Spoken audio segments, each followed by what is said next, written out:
আসসালামু আলাইকুম বন্ধুরা, যারা আপনারা বাংলাদেশ থেকে নতুন 2025 সালে কলিংয়ে আসতে যাচ্ছেন মালয়েশিয়াতে, তাদের একটা বিষয় লক্ষ্য রাখতে হবে।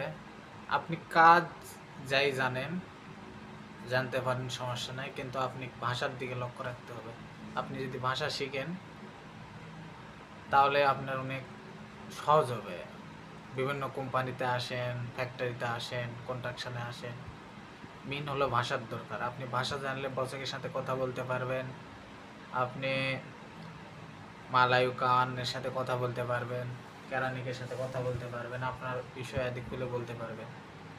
তো সবাই রিকোয়েস্ট থাকবে আপনারা ভাষা শিখে আসবেন, এটাই রিকোয়েস্ট থাকলো। আর দেখবেন, ফলো করবেন, যে যারা মালয়েশিয়াতে আছে তাদের জন্য ফলো করবেন। তো সবাই ভালো থাকবেন। আসসালামু আলাইকুম।